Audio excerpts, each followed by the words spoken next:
और जो माहौल है उसको देखते हुए कहा जा सकता है कि बीजेपी इस बार हैट्रिक मार सकती है। 24 की लड़ाई भी बीजेपी और समाजवादी पार्टी में निपटेगी। कानपुर की बकैत और कानपुर की राजनीति, इन दोनों का अंदाज बहुत निराला है, क्योंकि यहाँ पर एक तरीके से आप कह सकते हैं जब पूरे उत्तर प्रदेश में सपा बनाम बीजेपी की लड़ाई दिखती तो यहाँ दो अन्य पार्टियों के बीच लड़ाई दिखती है, और ये पार्टी है भारतीय जनता पार्टी और कांग्रेस, क्योंकि यहाँ पर इतिहास कांग्रेस और बीजेपी की लड़ाई की रही है। यहाँ से कभी मुरली मनोहर जोशी चुनाव लड़ते हैं तो कभी ये जो इलाका है वो यहाँ से खासकर शिव प्रकाश जायसवाल का गढ़ बनता है, जो कांग्रेस में मंत्री भी रह चुके हैं।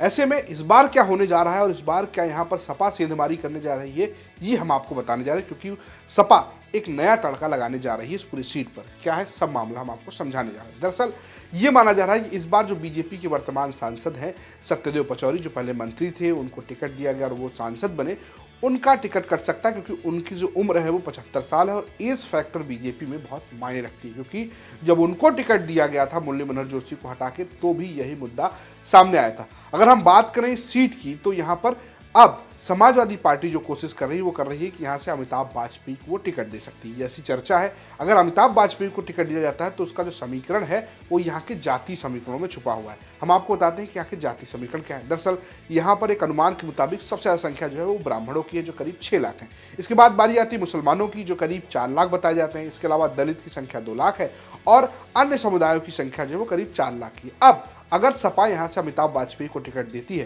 तो जो समीकरण है वो सपा जो यहाँ पर है वो मुसलमान प्लस ब्राह्मण प्लस यादव का बनाना चाहेगी, और ऐसे में अगर ये समीकरण बनता है तो बीजेपी के लिए मुश्किल हो सकती है। लेकिन बीजेपी के लिए यहाँ समीकरण बड़े आसान है, क्योंकि यहाँ पर बीजेपी को मिलता है अपर कास्ट वोट और साथ ही साथ मिलते हैं दलित प्लस गैर यादव ओबीसी का वोट, और बीजेपी के लिए सीट आसानी से जीतने वाली हो जाती है। अगर आप पिछले 4 चुनाव को देखेंगे, 2 बार यहाँ से बीजेपी जीती। 2019 में यहाँ से सत्यदेव पचौरी जीते थे, उससे पहले यहाँ से चुनाव जीते थे मुरली मनोहर जोशी 2014 में।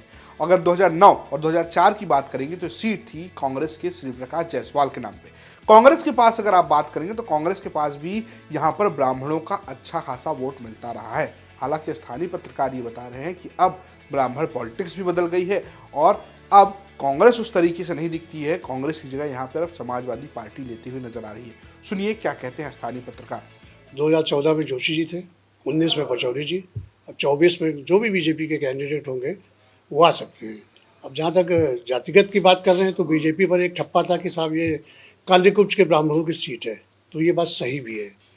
लेकिन ये पहले मतलब आप 89 से पहले तक ये सब बहुत चलता था, उसी आधार पे कैंडिडेट उतारे जाते थे। 2022 के विधानसभा चुनावों का जो ट्रेंड था उस पर बात करें तो लड़ाई बिल्कुल दो तरफा थी। एक तरफ भारतीय जनता पार्टी थी, दूसरी तरफ समाजवादी पार्टी थी। दोनों पार्टियों के समर्थकों ने अपने अपने पाले में जाकर एक तरफा वोट दिए थे। तो उस हिसाब से तो लगता है कि 24 की लड़ाई भी बीजेपी और समाजवादी पार्टी में निपटेगी। लेकिन चूँकि कानपुर अगर आप ऐतिहासिक रूप से देखें तो 30-40 सालों से लोकसभा चुनावों में खासकर कांग्रेस एक बड़ी फोर्स रही है। तो कांग्रेस क्या करेगी ये देखने वाली बात होगी। क्या कांग्रेस कोई लोकल प्रत्याशी उतारेगी, बाहरी प्रत्याशी लाएगी?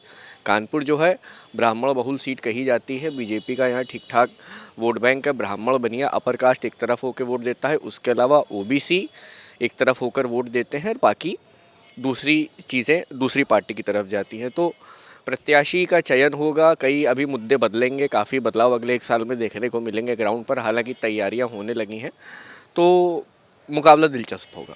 तो कानपुर में क्या इस बार सपा बीजेपी के बीच में टक्कर होगा, कांग्रेस क्या करेगी, ये देखने वाली बात होगी। फिलहाल ये स्टोरी कानपुर से भेजी है हमारे सहयोगी सिमर चावला ने और प्रस्तुत किया रजत ने, और कैमरे के पीछे हैं सिद्धार्थ। देखते रहिए यूपी तक। नमस्कार।